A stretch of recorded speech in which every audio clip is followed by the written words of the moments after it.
Hello, friends. We're back again. It's Fightful.com. It is December 1st, 2022. It's time for your Impact Wrestling post show. I promise no one's going to get shivved on this post show. I promise. I can't listen.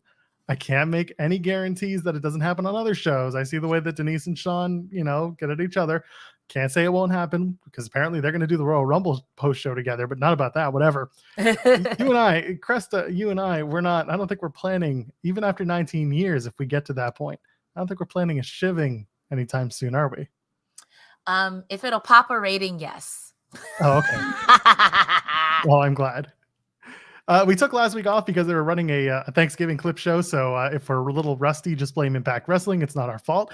Plenty to talk about. I am Joel Pearl. I'm joined, of course, by my co-host, my ride or die, the best of yourself. I got Cresta Starr. Cresta, I know I already said your name earlier, but how are you? I missed you last week. I appeared. Say my name. And I'm doing okay.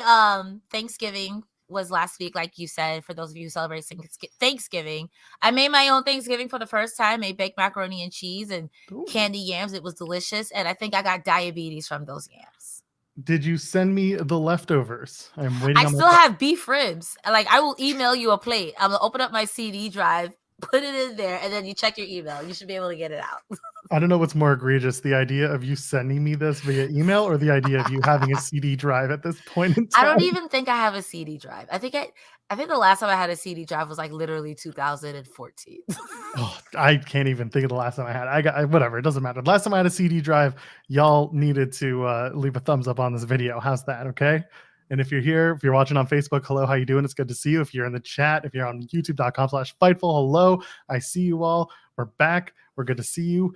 No Wrestle House this year, as people were talking about. Instead, we're getting IPWF, the Interprovincial Wrestling Federation, as they call it, because Impact is a Canadian company, and we have provinces up here in the wonderful land of Canada. Tomorrow is Throwback Throwdown 3. Cresta, you and I have gone back and forth so much about whether or not we should actually do a post show for Impact's Throwback Throwdown 3. I'm of two mindsets. One, show might be a bit funny and a good time for us to clown on. Because literally nothing has any bearing on anything Impact related. The only thing that's Impact about it is the fact that they're producing it and their talent is on the show. On the other hand, I like my Friday nights. Cresta, what are we going to do? Should we let the chat decide? I say let the chat decide. I'm a woman of the people. If you guys want me to be here, I will cackle in your ear. We can clown at the speed of clown. But if you're like, Cresta, Joel, we got eyes. We can imagine your voice in our heads. Then whatever. If the people want me here like Joe Hendry, I will appear.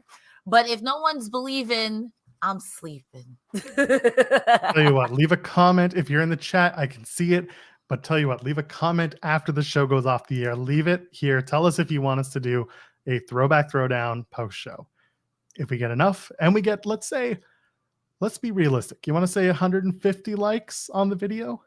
My favorite number is 4.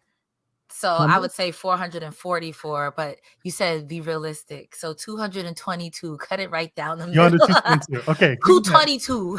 If we can get 222 likes on this video, and it can be before Friday at 8 p.m. Basically, I'll have Kyler take a look at all the numbers. If by Friday before the show starts, if we have 222 likes on this video on youtube.com/Fightful, we will do the Throwback Throwdown post show. How's that?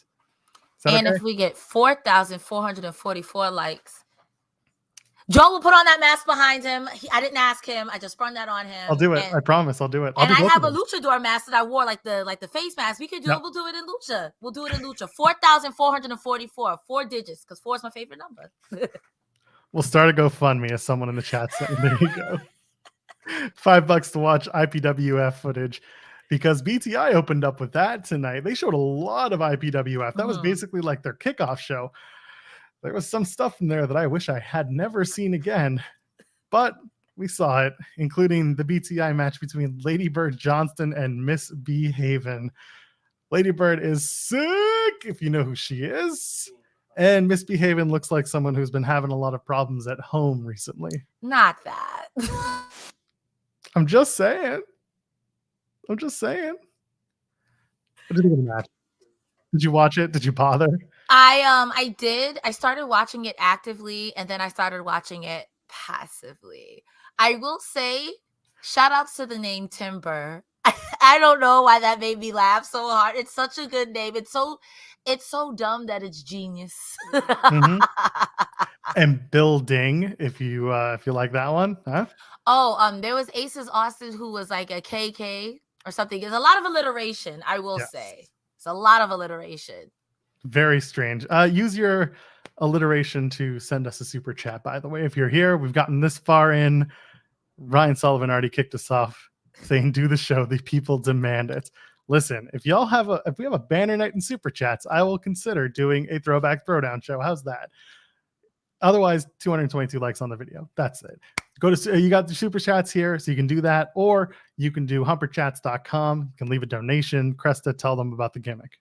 You head over to humperchats.com. You can leave a comment there. Any donation amount counts. So if you're like, we want you to cover the show tomorrow, you can head over to humperchats.com and do that there. We keep just a little bit more of the revenue there. And it shows Sean Ross Sapp that we too can keep the lights on over here. We have to keep the lights on? Last week I had a ghost. Come on now. Or the week before that. Probably work that out. So where do we want to start here? I mean, well, first of all, I guess we should get through this Ladybird Johnston versus Misbehaving thing. It happened. Matt Raywald is here, thank God, because otherwise, this is the other thing about doing IPWF that I am like dreading. Giuseppe Scovelli Jr., aka Josh Matthews, would be calling this show, presumably, because I don't think Tom Hannafin was given the opportunity to do this gimmick. Josh Matthews is the gentleman who does backstage stuff with Gia Miller, who used to be on commentary before. That's right. He's done all the other IPWF. He's it's not fun listening to him. I didn't hate him. But then again, I did like him when he was sitting next to Don Callis. But Don Callis, I love him. Don's obnoxious. He makes up his own facts. You can't tell him he's a liar because he makes up the facts as he goes. So we'll see. Listen, it's up to the people. It's up to the people. And if they demand it and they give us enough money and whatever, we'll see. Josh Matthews, by the way, is still around. He's a senior producer for Impact Wrestling. So he's the guy that I have to speak to about some of the issues on the actual show tonight. And we'll talk about that, some of the tech issues. Miss B took off her skirt. The referee was like, hell yeah. He was just staring holes at it. It's the 80s. Misbehaving spanks Ladybird Johnston, and that's a whole thing. And then by the end of the match, Ladybird Johnston smacks Miss B with the board that she brought that said, let's have some fun, and then hits her leg drop. She wins it. By the way, the music that they have for Ladybird Johnston, sweet sax, bro. It's given. Yes. Love it. Give me some of that. And then we had to watch Impact Wrestling. We're not going to talk about George Iceman. Do we have to? I guess we should keep the gimmick, shouldn't we? Should we keep going?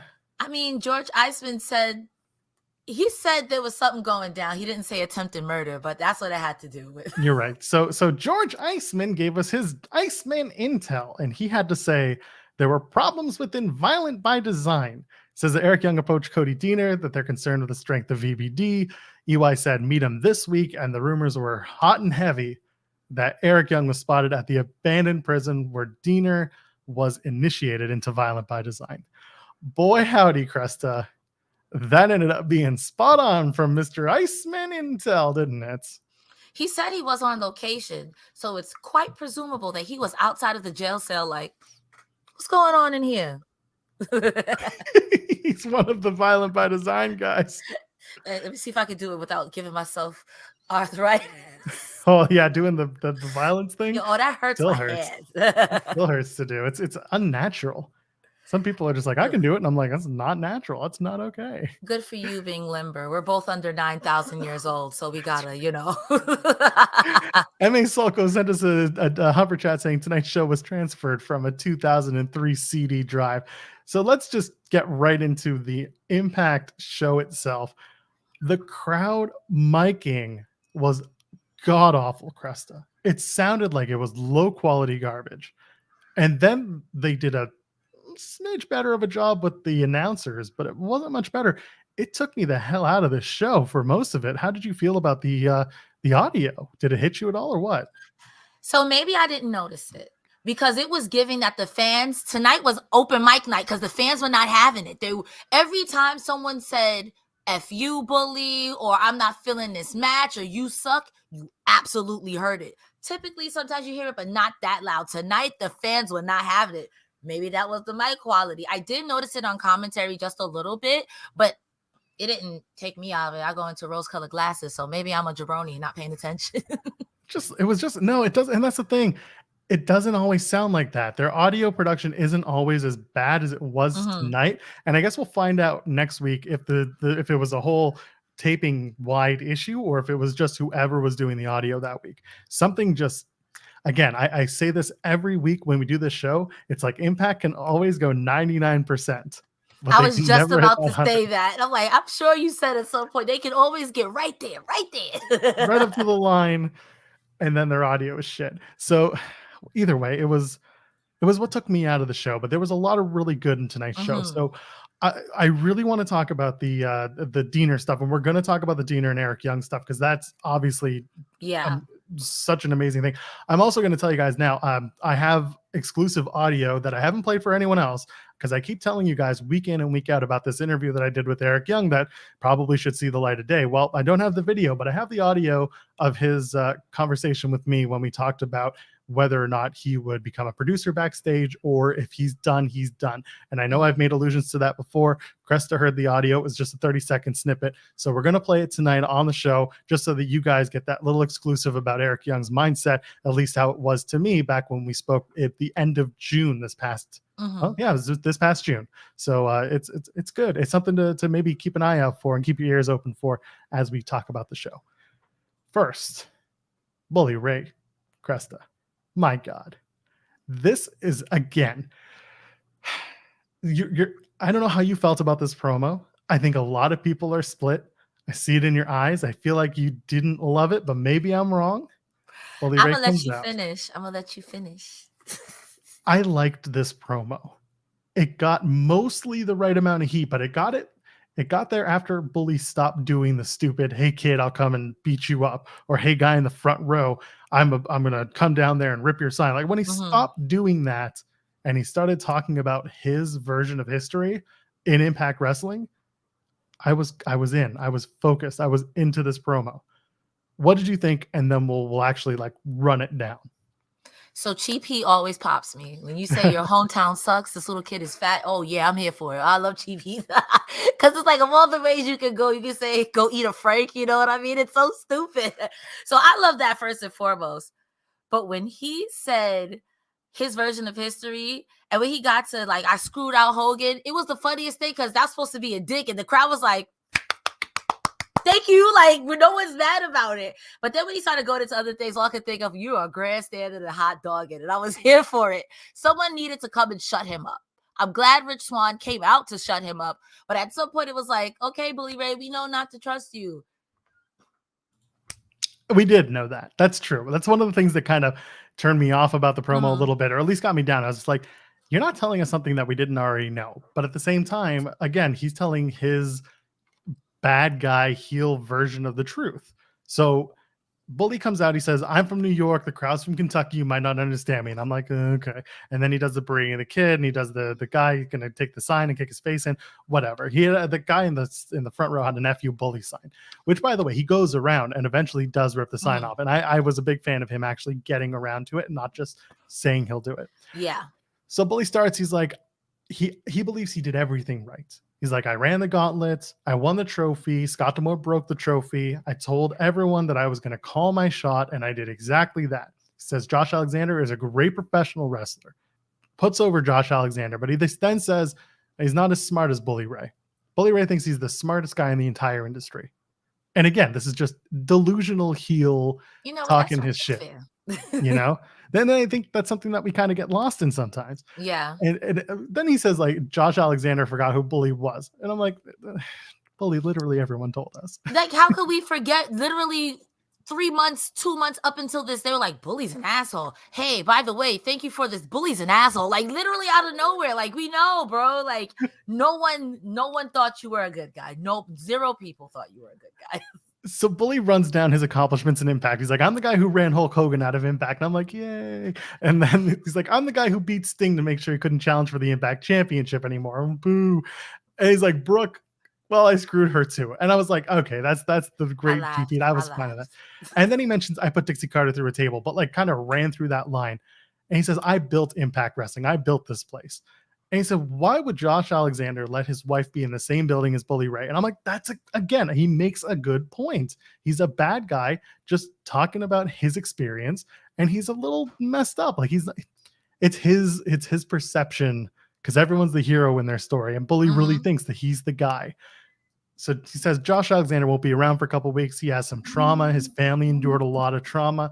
Take all the time you need, he says, because as long as you show up at Hard to Kill. And then Rich Swann comes out, beats up Bully Ray, and we get Bully Ray and Rich Swann. So the match itself, it's fine. Good back and forth at the beginning. And eventually it's a DQ because Bully uses the chain.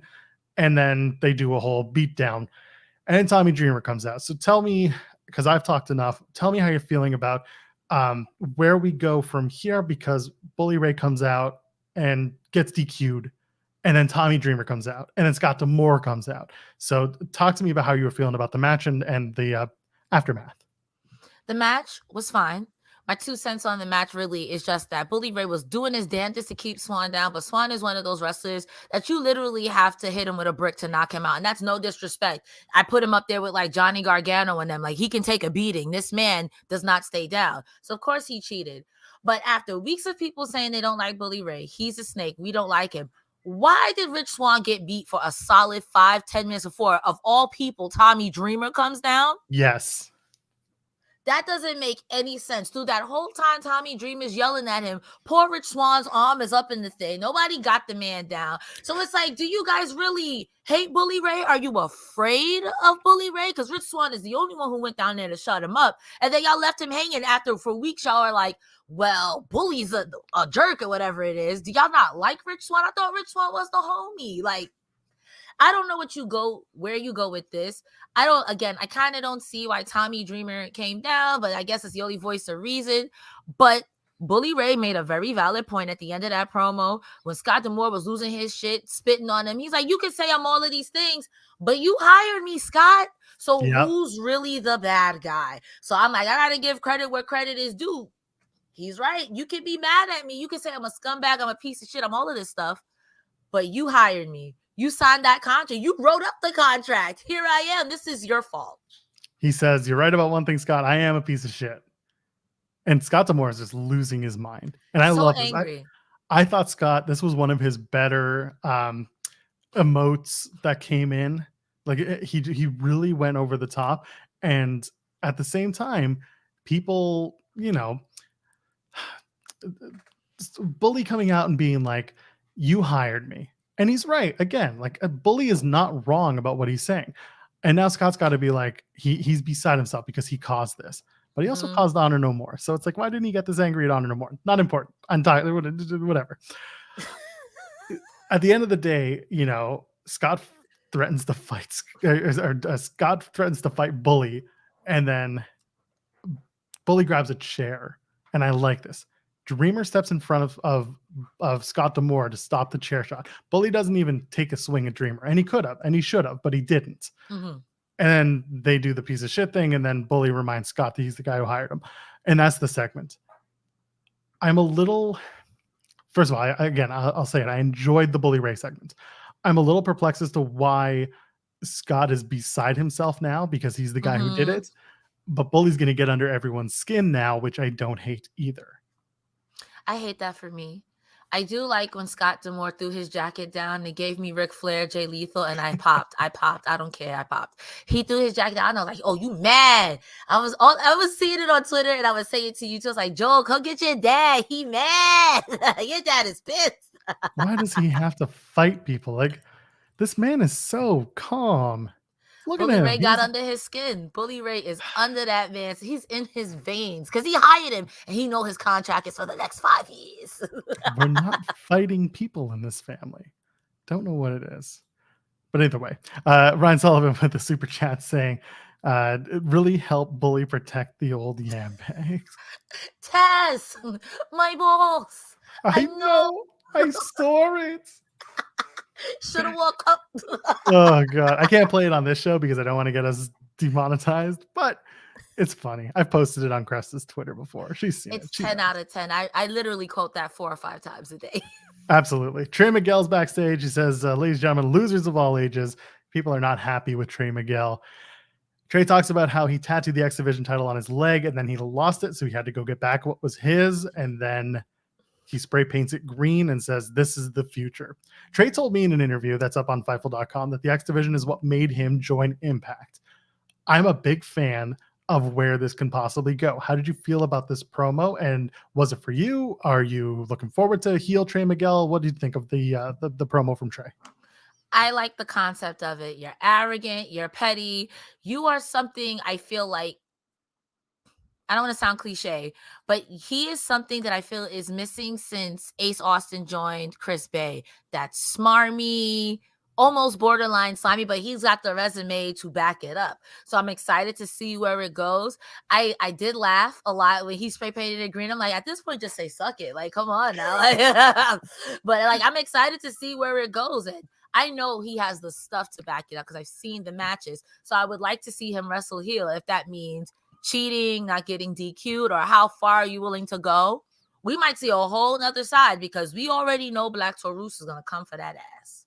Again, folks, if you're tuning in live, I have some exclusive comments from an Eric Young interview about whether or not he would go, what he wants to do when he's done with wrestling. And we're going to play those a little bit later on tonight in the show. Moose and Bhupinder Gujjar have a first time ever match. Apparently that was a thing all night tonight, which was cool. The match was actually, it was pretty good. I quite enjoyed it. So Gujjar had some stiff lariats. They do. Moose has the power bomb to Bhupinder Gujjar on the apron. That was some good stuff.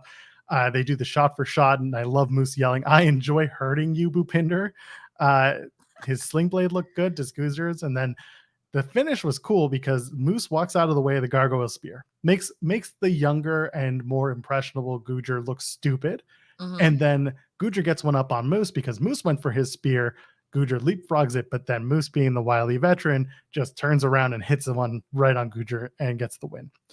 And then post-match, Moose is just like, I'm the guy who told Bully Ray, or who told everybody who Bully Ray really is. And again, this is another bad guy, another heel saying, I told you so. I'm living my truth. And he calls the crowd Kentucky Fried Idiots, and I'm just like, okay, fine, whatever.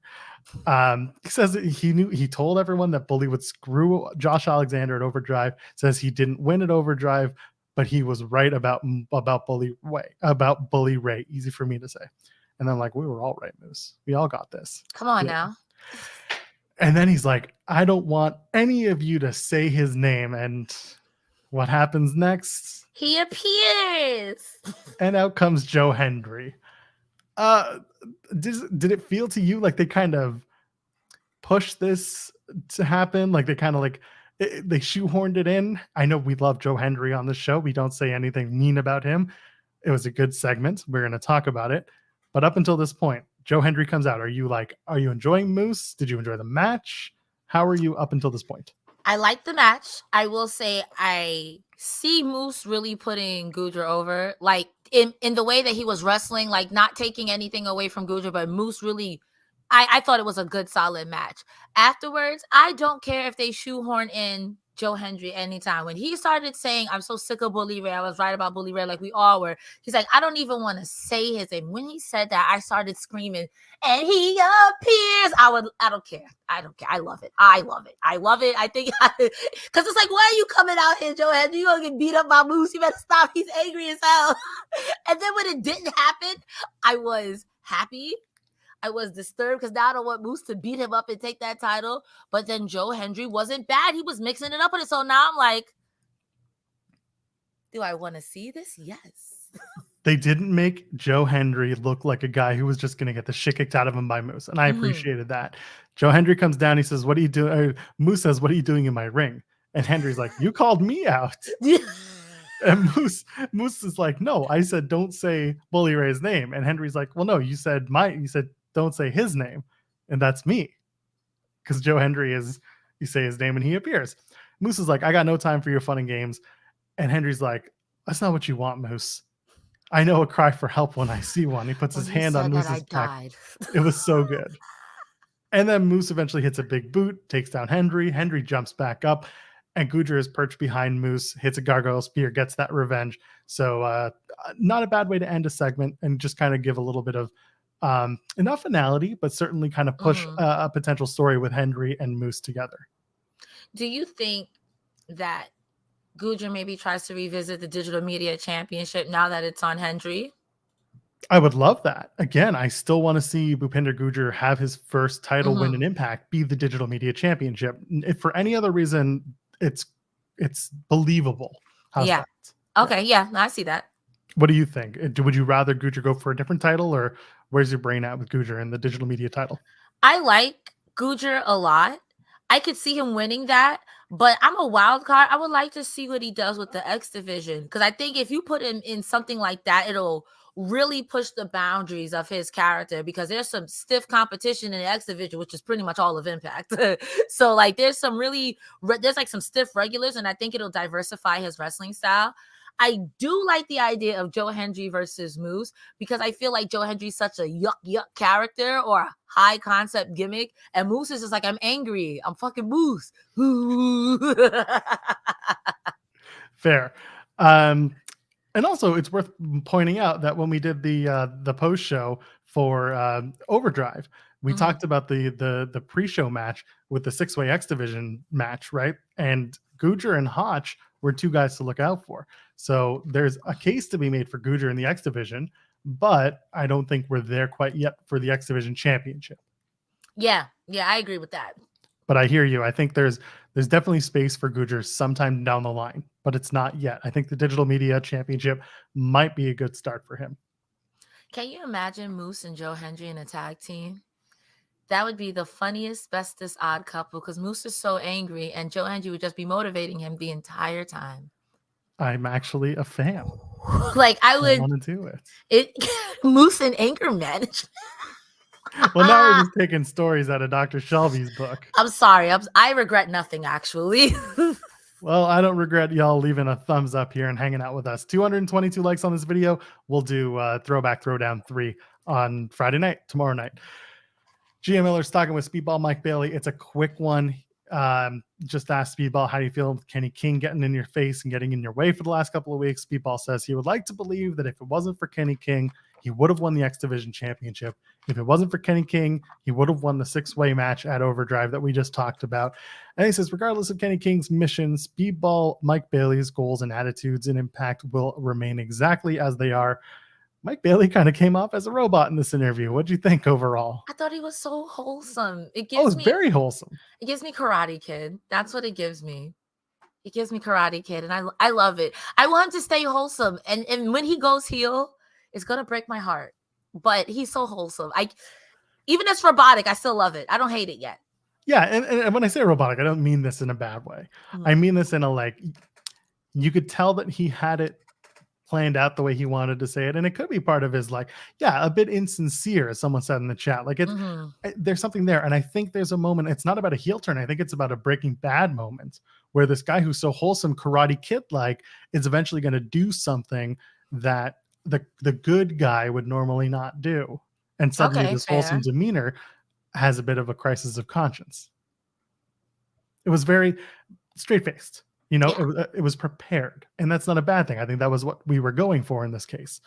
So it's a little moment that actually may have said a lot more than we thought initially. Big brain. There you go. That's what we do here. Big brains. Steve Maclin and Frankie Kazarian put their big brains together in a match that had great chemistry. Yes. First time ever. I don't love that this was a DQ finish, but I do understand if they want to revisit this match later on down the line in some sort of hardcore, no rules, yada, yada. Maybe at Hard to Kill. I'd be fine with that. But I wouldn't even know how they would end it without it being a DQ. I wouldn't want Maclin to get pinned here because he's been on a run. And even though Frankie Kazarian just lost to Josh Alexander, for all intents and purposes, that's Josh Alexander. You had a 40-minute match with Josh Alexander. He's your champion. I wouldn't want him to lose to Maclin. I don't want Maclin to lose to Kazarian either. I think this was the right call. I mean, I don't know why Maclin did it, but and I think that's part of I think this would have been okay, this DQ finish, had they not done the Bully Ray DQ finish earlier in the night. Doing that was just, it kind of took away from just the consistency of the show and just having a clean finish. M.A. Sokol, by the way, about that Speedball promo. He's a sweet and kind, but he sounded like Zoolander. Do you think this is a center for ants? Do you think this is an X division for ants? All I think of when I think of Zoolander is the blue steel, though. That's right. I like that Kazarian is having a better time and impact than he's had in AEW for the last little while. Yes. I don't hate that this is a resurgence for Kazarian and having a chance to up his stock. I think that's really helpful. But other than that, the match was just a good match that shouldn't have ended in a DQ, or if they were going to do it, they shouldn't have showed it on the same episode as the Bully Ray match. Yeah, the charisma from these two, or the chemistry rather, beyond. And I'm like thinking to myself, like, the only thing I hated about that match is that sometimes these two can look like you're build a wrestler, but in the wrestling in this match tonight, I was just like, it was stiff as hell too. Again, I don't understand.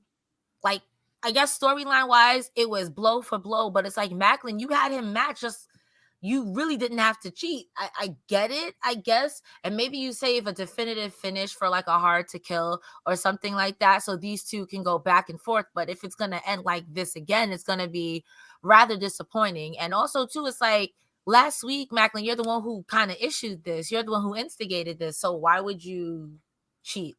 Like, I get it, but at the same time, I feel like it could have been done better, if that makes sense. Yeah. The KIA onto the chair to end the segment, I really liked that. I think it's going to promote a grudge match down the line. But earlier, before the DQ, they do this really cool spot. Kaz escapes caught in the crosshairs where he's in the tree of woe, pulls himself up, and then Maclin slides out. And then when we went to go back in the ring, and then Kazarian gets that slingshot cutter. Again, the wily veteran getting one up on the guy who has experience, but not nearly as much as Kazarian. Maclin then getting his foot on the ropes for the pin. Again, just a nice little touch here and there that those two guys were able to work into this match. Absolutely. Tasha Steelz, Savannah Evans. We're sowing some seeds, man. Tasha, you said this last week. You said, watch, Tasha Steelz is going to blame this on Savannah Evans, even though Tasha is the one who took the pin. First of all, congratulations to Tasha Steelz, who announced she signed a new deal with Impact Wrestling this week. Nice. So she's going to be hanging around. That's good news. Tasha just goes off on Savannah, being like, where were you at Overdrive? Savannah's like, I was trying to stop Death Dolls from pinning you. And then Tasha's just like, Savannah, you can face Taya Valkyrie next week. I'll sit at ringside and you can teach me a thing or two since I lost to Taya. And so I'm kind of expecting Taya Valkyrie to win that match after Tasha kind of influences the decision. I agree with that. First of all, I want to say Savannah Evans' makeup tonight looks so good. Even from that angle, the highlights on the cheeks. Yes, God, Mama box down root. Okay, that out the way. I loved this because she just said, all she said was one thing: I was trying for them not to pin you. And then Tasha says, oh, I'm the problem. So it's me. So it's me. I'm like, girl, you're so delusional. I love a delusional heel. And I think next week, even if Savannah Evans may get close to pinning Taya or anything like that, Tasha Steelz is going to yuck it up, like you said. And then Savannah Evans and Tasha Steelz are going to enter a program. And I can't wait. I cannot wait. And I cannot wait to tell you about Fightful Select, the best $5 in the biz, baby. Today we had the Grapsody Q&A. We had some AEW Dark storyline scoops, which I know sounds really weird and like not cool, but it's actually really interesting stuff going on there. And the William Regal news, of course. And my interview dropped with Greektown Wrestling champion and founder Channing Decker. Why is it important? Well, two reasons. One, they have a lot of Impact Wrestling stars on their shows. And two, their next events are going to be in Toronto, London, Ontario, and Hamilton, Ontario proper, December 16th weekend. Josh Alexander's on the card. Bhupinder Gujjar's on the card. Cole Carter from AEW's are on the card. So many wrestlers are on the card. Jody Threat is on the card. I'm sure many, many more are going to be announced soon. But my interview with Channing Decker did drop today on Fightful Select. Go check that out. $5 with all the scoops and all the podcasts, all the stuff you can get. Why aren't you subscribed yet? Why aren't Do it. Do it. Why aren't you subscribed right now? Go. I'll wait. Do it. You know what? wait. Hurry up. Come on. Here we are. What's not clicking, Steven? That's right. And by the way, don't forget, we're going to air those Eric Young comments very soon. Gia Miller's with Edward Edwards. And of course, Edward Edwards has a whole lot of not much to say. That's funny. It's like a lot of change since we last spoke. PCO is dead or whatever. Edwards is like, I don't want to talk about my personal life. Says last year it took a toll on his marriage. And then Gia's like, well, a hand emerged from the ground. And Eddie's like, I'm done with it. I don't want to talk about it. It's over. I don't regret a thing from last year. Every decision I made was for a reason. He did it to build a better future for himself and Impact. And now he's focused on his future. And then Delirious shows up, another guy from his past. Now, what's funny is that Delirious and Edward Edwards never had a singles match, and they've only tagged together. So I'm looking forward to Edward Edwards versus Delirious at one point. What do you think of the segment? What do you think of the promo? And what do you think of Delirious's 5-star promo? I'm not going to hold you. I kind of tuned out this promo from Eddie Edwards. Once he was like, before we get started, Gia, I'm not. So I was like, look, I know where this is going. I kind of just tuned out. I'm not going to hold you. Like, whatever. I don't know who Delirious is. So he ain't say nothing. I was like, beat him up. Beat up Edward Edwards, man, who don't beat him up. So you would have seen last week if we had done a show. BTI did have a match, and it was Yuya Uemura and Delirious. They tagged up together for the first time ever. I forget who they faced. I'm sure someone in the chat's going to remind me. Mm-hmm. But Yuya and Delirious did team up, and they did have a promo afterwards. So maybe worth going out of your way to check out those 5-star Delirious promos. I mean, sometimes the best words is nothing at all. Let me tell you about an actual 5-star promo. Heath and Rhino are with Motor City Machine Guns. So Motor City Machine Guns walk in and they're like, hey, we beat Ace of Base. We're Heath and Rhino, you're done with the major players. Let's get our tag title shot up in the air. And Heath is like, I'll go to Scott D'Amore and we'll make the tag title match for next week. How does that sound? And MCMG are just like, let's do it. That sounds great. And Rhino's just like, I know you both are Detroit guys like I am. And then he just goes off. He says, I'm not going to use the expletives, but there's a lot of F-bombs. He says, I'm going to rip out your faces and rip out your hearts. I'm going to rip you both in half with a gore. And it's intense. And they just stare at each other. And everyone stares in disbelief. And Heath just says, I love that man. And he walks away. So, okay. Rhino, if you want a really good idea of who Rhino is, watch his promos from ECW in like 99, 2000, and even 2001, the last couple of months. That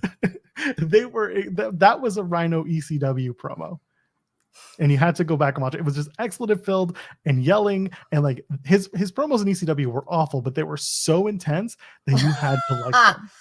Not they were awful, but it worked because he was yelling at us. That's right. Because he was yelling, you had to listen. What do you think of the promo? I thought it was fantastic for what it was.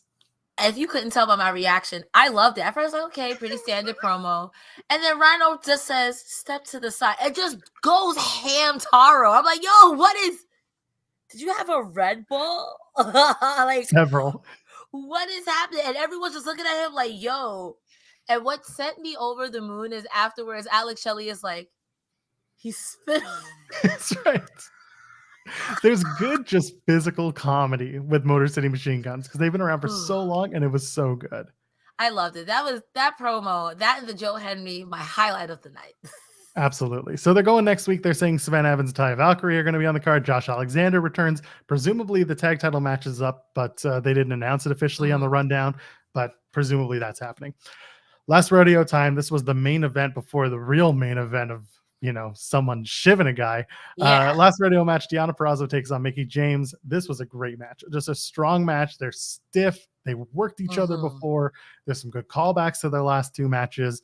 I like the idea of Deonna's unraveling being that she gets angrier and angrier, and that causes her to lose focus. And in the end, it's just a roll through, grab the tights. Mickie does the same thing and gets 3 count. Referee doesn't see it. What do you think of the match? And then we'll talk about the post match. Turnabout is fair play. You can't grab a handful of my tights and then get mad 'cause I hit you with the okie doke and grab a handful of your tights. Typically, in almost every Deonna Purrazzo match I've watched, when she gets angrier, she literally hulks up, and it typically works out for her. She worked every part of Mickie James' body, from that standing on the hair, pulling the arm, to put her in that, I forgot what the Venus, whatever it is, where they have both her arms back The like Venus that. Milo. Yeah. Yeah, like she's working her legs, every part of Mickie James she had a target for. Literally in this match, and I'm not taking anything away from Mickie James, but Deonna be herself in this match. You got desperate, you tried to cheat, but you know Mickie James is that girl. She's tough, she's stiff. My last two shout outs, Deonna's hair stayed curly that whole match. It was so luscious and pretty. And Mickey's gear tonight looked good. It looked so pretty. I know y'all ain't asked for that opinion, but I gave it to you anyway. There you go. I'm just giving people a heads up that we're going to be talking about Eric Young and those exclusive comments very shortly. Here we are. Well, first of all, I'm just going to say that there's the Venus de Milo spot that you talked about. I love that Mickie barely gets to the ropes. Yes, that was something that I just got to point out. Disgusting. Yes, there was some really, really good stuff there. So we have a super chat. VBD's in jail. That's basically where we're at here. We have a super chat from Brian Medina. It says, now that Triple H is in control in WWE, do you see Eric Young coming back or to AEW, Ring of Honor, or MLW? Now, like I said, I spoke to Eric Young at Greektown Wrestling, which I talked about earlier, back in June. And I asked him, hey, when you're done, what do you want to do? And he talks about producing, and he talks about whether or not he wants to keep going in any other role backstage. So here's the audio. I'm just going to play the audio, not the video, because the video is a whole other story. Here's the audio. Take a listen. Yeah, I don't know if that excites me, to be honest. I've done it some, and it is enjoyable, and you're still part of it, and you can still get that, for lack of a better word, that high of creating something that people enjoy. And I think maybe down the road, but I don't think so, man. I don't think it's for me. That the reality is I love the act of wrestling and all the other stuff that comes along with that. I'm kind of done with it all. And once I can't do that anymore, I think I'll be done. Yeah, I think I'll be done. There you go. Very straightforward. I had asked him about whether or not he wants to be a producer, whether or not that's something he likes. He basically says, done it, tried it, didn't love it because I can't be as creative as I want to be. But seems like he's saying, when I can't be an in-ring competitor anymore, I'm done. And sounded pretty sure of himself. What do you think of that, the clip? What do you think of Eric Young's comments? I will always respect wrestlers who are like, when I'm done, I'm done. I've heard many a wrestler say, I don't want to become a shell of myself, not being able to do what I want to do, going in the ring, putting my partner at risk. So I respect it. I am now getting to see and know who Eric Young is as a performer, because when I first met him, he was still in like Sanity and what was left of it in WWE. And now to see him taking on, for the lack of a better word, this ultra violent persona, it's nice to see him do something and be the guy that everyone said he was. But to see it come so short, if he is done, not saying that he is, but if he is done, I respect it. Take care of your body, take care of your mental health. There's a lot of things that go into it. But I would like to see him go out as a good guy. I think everyone deserves a redemption arc. Also, too, we didn't go over the post match with Mickie James. Oh, we didn't, did we? It's not important. It's fine. I beg to differ, young man. My bad. I dropped the load way too fast. It's all good. It happens. Sometimes you get too excited. I was very excited. I wanted everyone to hear that so that they could say, I heard it here first. Post-match, the last one, Jordynne Grace comes out, challenges Mickie James to a match at Hard to Kill. First time ever. Jordynne says Mickie worked her way back to the top of Impact. Made Deonna look strong, by the way. I like that. She's the boss before the final boss. And now we have no more last rodeos until Hard to Kill, I guess. What do you think? Jordynne Grace challenges Mickie James to a Knockouts World Title match. Hard to Kill. First time ever. In my hardest of hearts, I love the chaos option. You already know I'm looking for the most chaotic option. I say Mickie James wins. Not because she quote-unquote beats Jordynne Grace, but because Master Slamovich has had a fucking enough. Oh, maybe. And I mean, to me, that's the most chaotic, because Mickie James is a stand-up girl. But what do? Do you say no? After Masha done hit this woman with a chair, the ref is already asleep because the ref got 1 HP. What do? Do you say no? Do you not pin the girl? Or do you take what's yours? Come on now. I think that'd be the most chaotic option, and I would low-key, high-key love that. But I also don't want to see Mickie James retire just yet. If like with Eric Young, if she's ready and she's like, I wanted to do this my way. Thank you guys so much for taking the pins for me. And now I'm going to do the same for Jordynne Grace to solidify her championship, because this will look great for her. Absolutely. But I'm kind of liking this hardcore country thing because I want Chelsea Green to retire her. I do. I like that story. I love that. Seems like Chelsea Green is maybe done. She went home. With Impact. She went home. She may have gone home. But I want to see this match. Jordynne Grace, Mickie James, we've always been going there. I like that they're doing it hard to kill. They're not stretching this out much longer. Like I said, I like that Deonna Purrazzo was the final boss before the final boss. And I don't know, maybe there's room for Nick Aldis to get involved. I don't want anyone to get involved in this match. I want this to be a straight up one-on-one match. Someone loses, someone looks up at the lights. That's it. And if that's Jordynne Grace retiring Mickie James, I'm okay with that too. I'd be okay with that. If there's going to be interference, like I said earlier, if you're going to do DQ, have it make sense. I don't see why Nick Aldis would come out there. You don't want your wife to retire. I mean, I get it, but to me, that doesn't make sense. Masha being pissed off about the last two matches between her and Grace, to me, that makes more sense. Or somebody who feels overlooked by Grace, that may make more sense. Or Green coming out to screw Mickie, and then Mickey's like, no, this is, to me, that makes more sense. I wouldn't want someone who has nothing to do with anything, because there's a lot of spinning plates here, to come in and just upset the fruit basket, if you will. I like that analogy. It's a good point. Like I said, I want it to be a straight up match. Don't mess me up. Let's just go one-on-one. Now, here we go. Are you ready for VPD in jail? Listen, anything I say, I do not want to go to court. I don't want to be on the witness stand. I don't know what I witnessed. I thought this was sports entertainment. No more further questions at this time. So it's worth pointing out that in Impact Wrestling, Mickie James was pushed in front of a train. The OGs ran over a kid. Luchasaurus had his head smashed with a wrench. All right, hold Ali on. Time out. You're neck. not going. Wait, what? I didn't even know Luchasaurus. Johnny Bravo was shot. Ethan Page has his heart torn out before going to AEW. And then Eric Young was stabbed. A 19-year career, Eric Young, most of which was in Impact Wrestling. The story arc potentially ending on Eric Young's career tonight. Once he's done, he's done. And it looks like he's done. So we open up, we're in the jail where Cody Deaner was initiated into Violent by Design. Eric Young says, why did you join Violent by Design? And Deaner says, to help fight the sickness. Now at this point they pan, there's a knife on the table, there's a shiv on the table. And Deaner has always reviled the sickness. And so Eric asks, how do you know when you've encountered the sickness? Deaner says, failure. Eric asks, would you do anything to eliminate the sickness? And is it anything? And Deaner's kind of staring at it. He kind of knows what's going on. And Eric says, what if I said the sickness were in this room right now? He says, what do you need? What do you mean? He says, would you eliminate it? And then Deaner stutters, and then it's a simple yes or no, Eric replies.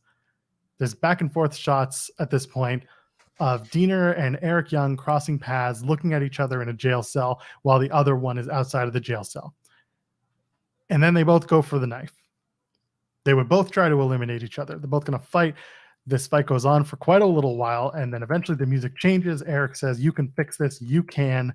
Deaner has the shiv. He says, you are violence. Kill the sickness. Eric says, become the violence. You are the design. Stabs Eric Young. And then Deaner sits down at the table, and there's an Eric Young overdub saying, I was the designer, but you are the design. Weeks ago, Cresta, we talked about the fight for the control of Violent by Design. Mm-hmm. How do you feel now that Eric Young has essentially offed himself in this whole thing? There's no match for control of Violent by Design. They had a fight to the death, and the death happened this week on a random episode and not in a big blow-off match at Hard to Kill or something like that. Why didn't they kill him at Hard to Kill? Because I feel like that may cause a little bit more infighting. I mean, I don't hate it. let me just start from here. I don't hate it, largely because if the outcome was going to be me losing, might as well make it as violent as humanly possible. And Scott D'Amore is not going to let you stab some man up in the middle of Impact Wrestling. That's not happening, number one. Number two, if this is the long con, the longest of cons, if you will, from when I kidnapped you and it was you and cousin, oh my God. Jake. Thank you. Jake something.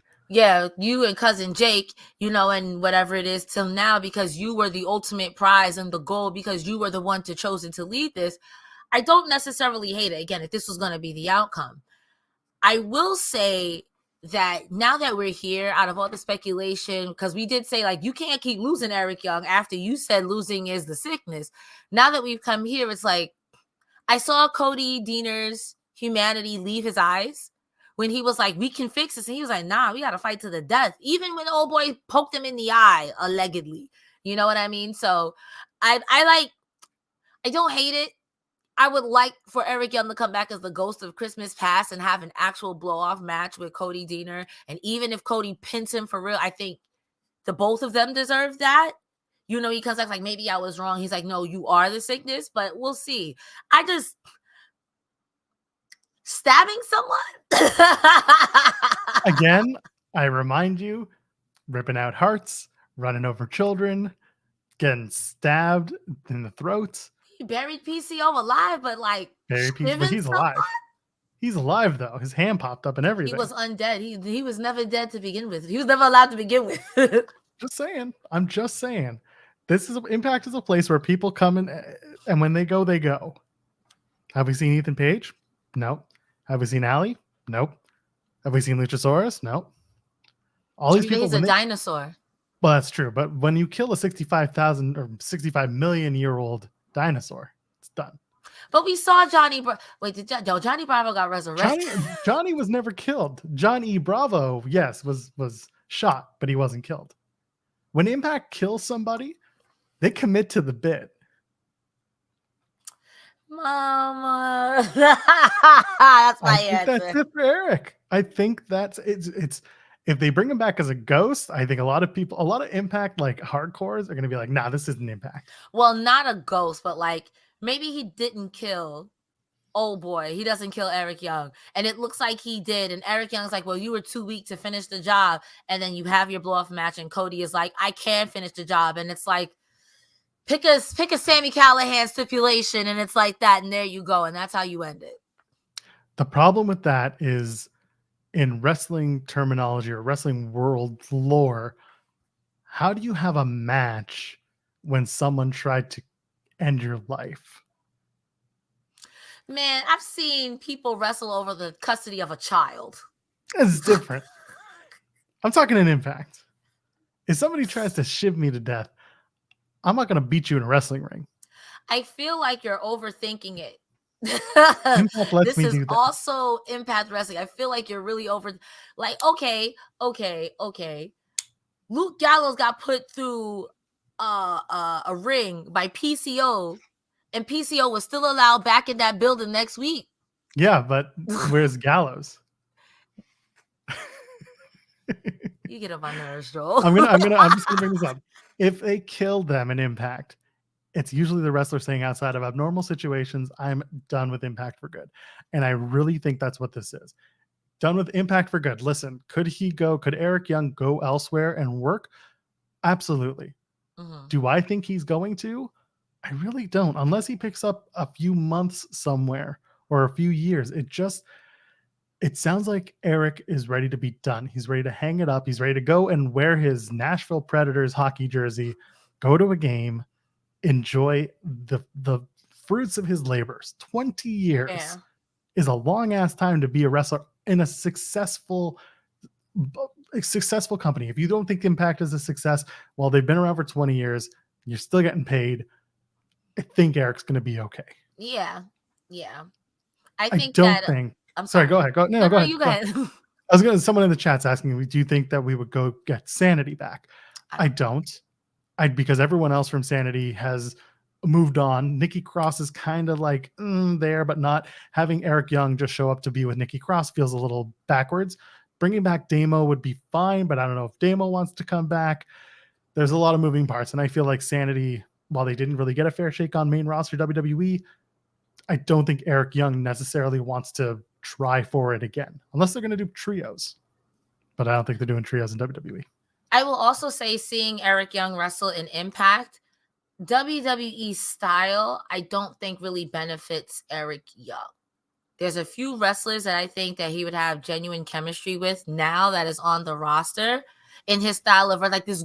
He wrestles a more gritty type of wrestling, and I feel like WWE is very much like, I don't know how to describe it. Like it's a much more production. choreographed. Yes, it's a production. There's a lot there, and Eric Young is very like gritty. Like AJ Styles, Seth Rollins, I will give you that because those are two phenomenal wrestlers. But like outside of that, I don't see Eric Young working a match with like a Matt Riddle, maybe a Bobby Lashley, maybe. But then it's like there's a lot of people there. I think if he is done, this is a good way to go out, getting the most shine on you and not getting lost in the shuffle or lost in the sauce. And God forbid, go back to NXT. Jesus Christ. I would be asked, how do we know if EY would be back as a producer? You would know, because between Sean and the people he speaks to, and just the general people who are spoken to, or people who speak to people in Impact backstage or WWE backstage, you would find out. There's a producers list every week on Fightful Select. If there are new producers with Impact, you find out through Fightful Select. So it's just where I'm at. Solko saying via Humper Chat, these backstage ways of writing off characters is essential to thread bug surprise. Oh, sorry, to not give away big surprises going into tapings without spoilers. And we say this week after week. The best part about Impact for me is what goes on backstage, or the what's filmed afterwards, because the stuff that's in the ring, the matches, they're good, they're great. I'll read those spoilers because they don't really mean much to me, because I like to see how it plays out when you put the show together. And this is one of those cases. When I found out that the VBD segment, the jail segment, was going to be the final segment of the night, I told our thumbnail guy, I'm like, hold off, don't give me this, don't give me that. I think it's going to be the VBD segment. Hang tight. And that's why we're talking about Eric Young. So again, the best stuff that happens in Impact is usually backstage. It's the connective tissue. These backstage interviews or whatever, like vignettes that they have, no matter how small they are, sometimes they really are like I think of the most random one. I think it was Raj Singh and somebody else was cutting a promo in the stairs. And 2 seconds into that promo, you see Moose and Sami Callihan beating the hell out of each other. And I think that led into their Monsters Ball or something like that. So I think like even if it is pre-recorded, this connective tissue, these little bits and pieces here help you string it along. I don't hope Eric Young retires, but if he's tired, let that man sleep. Hell yeah. And by the way, I'll point this out. If you read this set of tapings spoilers, the people were very confused about this whole Moose, Joe Hendry, Bhupinder Gujjar thing, because the way it was typed out, it sounded like Moose made a mistake in his promo calling out Joe Hendry, and instead Bhupinder Gujjar came out. Whatever they did to fix that, or maybe the person who wrote up the report was a little confused, it made a lot more sense tonight, seeing the match was just Gujjar versus Moose, and then afterwards, Joe Hendry came out because Moose said, don't say his name. It didn't sound like Moose screwed up. It literally sounded like the person who went and sent in the spoilers just didn't understand what was happening. Say his name and he appears. You can't literally. Joe Hendry at this point is giving me R-Truth, and I love that. Remember R-Truth would just come out for random stuff, like when he challenged Paul Heyman? That's what it's giving me. No one can literally say, I don't even want to hear his name, and then here comes Joe Hendry literally out of nowhere, like he has a teleporter. Does he have a little Joey? Was it little Jimmy? It was little Jimmy, but it would be little Joey. I mean, before I make this joke and sound ignorant as hell, isn't Joe Hendry Australian? No, he's Scottish. Well, it was nice knowing you guys. I'll see you in hell. Hey, listen, I see people in the chat saying the PW Insider saying he's going back to WWE. Again, I'm just saying that's what he said to me. Joel didn't make that up. That's not his voice. You think Joel was a deep fake? This is Mike Johnson's got word, but who knows? This is, if he's done with Impact, he's done with Impact. If he's done with wrestling, he's done with wrestling. I mean, we didn't see no dead body, so it's left ambiguous. Not yet. Speaking of leaving, we should get out of here. Cresta, where can the people find you on the internet? Guys, you can find me anywhere where you can type Cresta Starr. That's going to be your local Instagram, your local Twitch.tv, and your local TikTok. This Saturday, I will be on True Heel Heat podcast at 11 a.m. They got me to wake up before 2 p.m., so here we are.